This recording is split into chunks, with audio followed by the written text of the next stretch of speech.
11월 24일 수요일 삶의 기적을 일으키는 30분 예배를 시작하도록 하겠습니다. 하나님께서 오늘 우리에게 주신 말씀은 사도행전 2장 42절에서 46절까지 말씀입니다. 이 말씀 제가 봉독하도록 하겠습니다. 그들은 계속 사도들의 가르침을 받고 서로 교제하며 성찬을 나누고 기도하는 일에 전적으로 힘썼다.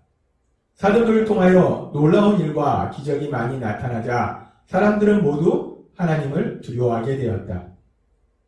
믿는 사람들은 다 함께 지내며 모든 것을 서로 나누어 쓰고 재산과 물건을 팔아 각자의 필요에 따라 나누어 주었다. 그들은 한 마음으로 날마다 성전에 모이기를 힘쓰고 집집마다 돌아가면서 성찬을 나누고 기쁨과 진실한 마음으로 함께 식사하며. 아멘. 오늘도 이 시간 하나님께서 우리에게 주신 말씀을 듣기 전에 잠시 기도하는 시간 갖도록 하겠습니다. 하나님 아버지, 오늘도 이 자리에 있는 저희 모두를 사랑하시고 저에게 말씀하여 주시니 감사합니다.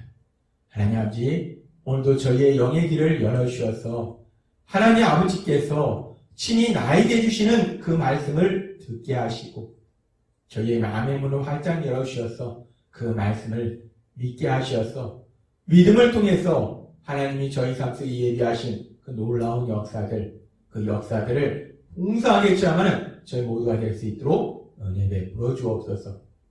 예수님의 이름으로 감사하며 기도드리옵나이다. 아멘.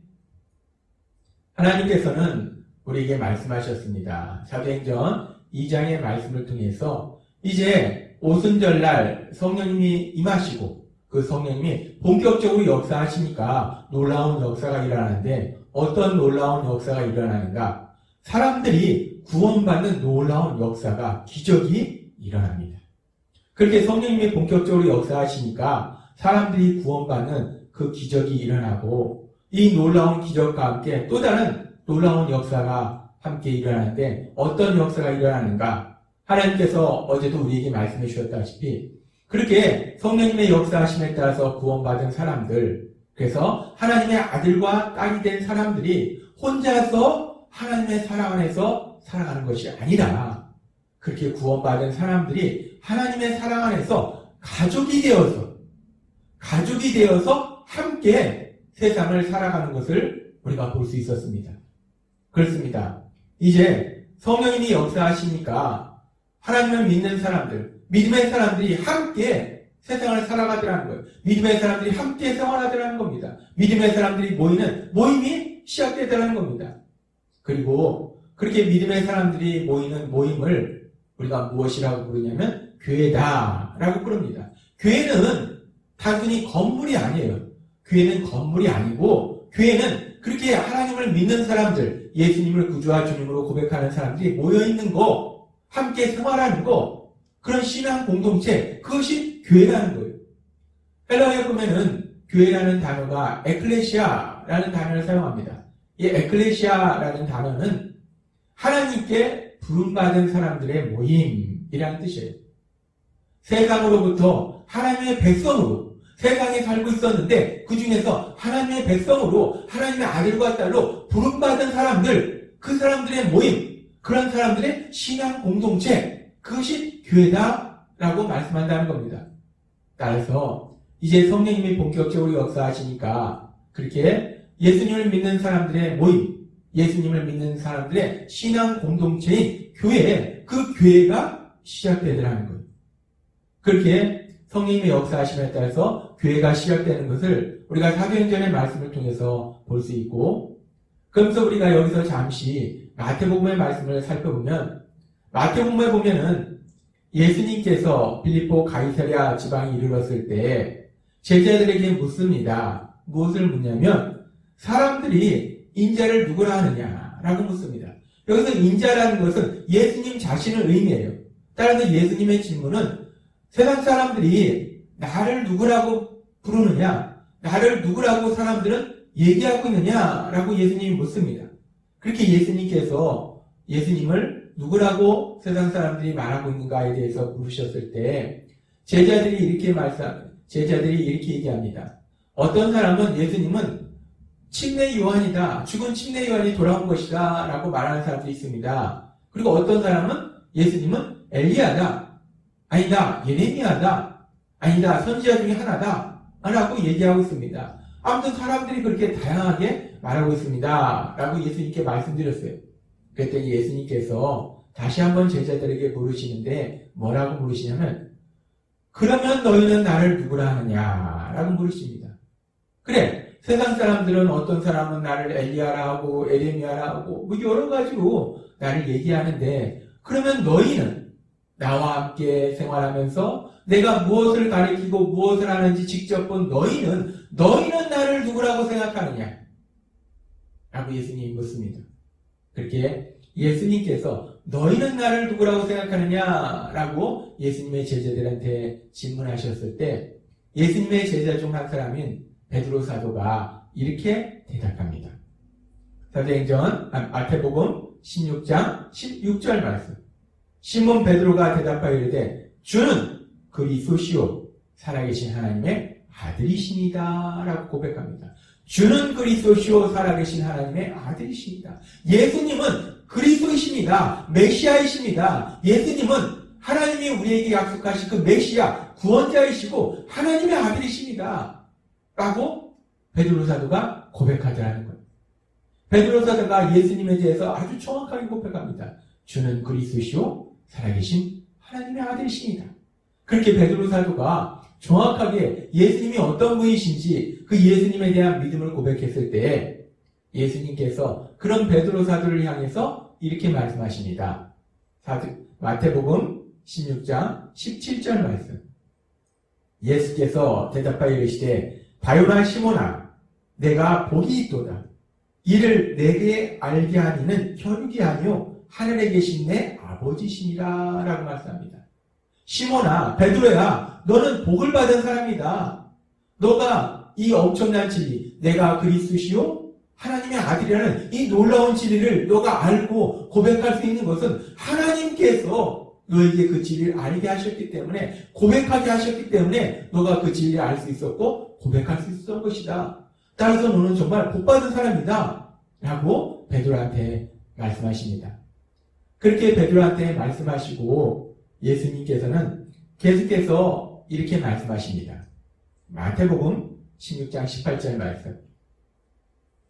또 내가 네게 이르노니 너는 베드로라. 내가 이 반석 위에 내 교회를 세우리니 음부의 권세가 이기지 못하리라 라고 말씀하십니다. 예수님께서 아주 중요한 말씀을 하시는데 어떤 말씀을 하시는가? 내가 이제 내 교회를 세울 것이다. 나를 구주와 주님으로 고백하는 믿는 사람들의 신앙 공동체를 내가 세울 것이다 라고 예수님이 말씀하신다는 거예요. 그 예수님의 말씀대로 사도행전의 말씀에 보면 그 신앙 공동체인 교회가 세워지는 시작되는 그런 놀라운 역사를 우리가 보았습니다. 그러면서 우리가 이 말씀 속에서 지금 마태복음 16장 18절의 말씀 속에서 예수님께서 베드로한테 말씀하실 때 내가 이 반석 위에 내 교회를 세우리라 라고 말씀하셨는데 이 반석 위에 교회를 세운다고 하셨는데 이 반석이 의미하는 것이 무엇인가? 이 반석이 의미하는 것이 아주 중요합니다. 그리고 이 반석이 의미하는 것에 대해서 로마 카톨릭과 개신교가 완전히 다른 입장을 취하고 있어요. 성경을 해석하는 것이 다릅니다. 먼저 로마 카톨릭은 이 반석을 어떻게 해석하는가? 이 로마 카톨릭은 이 반석에 대해서 이 반석은 베드로를 의미한다라고 로마 카톨릭은 해석하고 있습니다. 왜 이 반석이 베드로를 의미하냐? 지금 베드로에 해당하는 헬라어와 반석에 해당하는 헬라어가 같은 어원을 지닌 헬라어고 뜻이 둘 다 반석이라는 의미를 가지고 있다는 거예요. 따라서 로마 카톨릭은 이 반석 위에라는 이 표현은 바로 베드로, 같은 의미의 이름을 가진 베드로, 그 베드로 위에 베드로라는 사람을 통해서 하나님의 교회를 세울 것이다. 예수님이 교회를 세울 것이다. 라고 이 말씀을 해석한다는 거예요. 그렇게 이 말씀을 해석할 때 그 베드로 위에, 베드로의 인격 위에 교회를 세웠기 때문에 베드로의 법적인 후계자인 교황이 교회에 대한 정권을 가지고 있다. 라고 로마 카톨릭은 주장합니다. 그런데 개신교에서는 이와는 전혀 다른 입장을 취하고 있습니다. 개신교에서는 유한하고 흠이 있는 인간이 교회의 기초가 될 수 없다는 거예요. 사람인 베드로가 교회의 기초가 될 수 없다는 겁니다. 그래서 이 말씀에서 반석이 의미하는 것은 베드로를 의미하는 것이 아니다 라고 개신교에서는 이 말씀을 해석하고, 더 나아가서 이 말씀을 헬라어 원문으로 우리가 살펴볼 때 베드로를 의미하는 헬라어는 헬라어 페트로스라는 단어의 남성형 고유명사를 사용합니다. 그런데 반석이라는 단어의 헬라어를 찾아보면 반석이라는 단어도 페트로스라는 단어를 사용하는데, 이 페트로스를 아는 단어에 여성형 일반명사인 페트라라는 단어를 사용하고 있다는 거예요. 따라서 우리가 헬라어 문법적으로 봤을 때 베드로와 그리고 반석을 나타내는 단어가 문법적으로 다른 형태를 지니고 있음을 통해서 베드로와 반석은 동일한 것이 아니다. 따라서 이 반석이 베드로를 의미하는 것이 아니다 라고 개신교는 이 말씀을 해석합니다.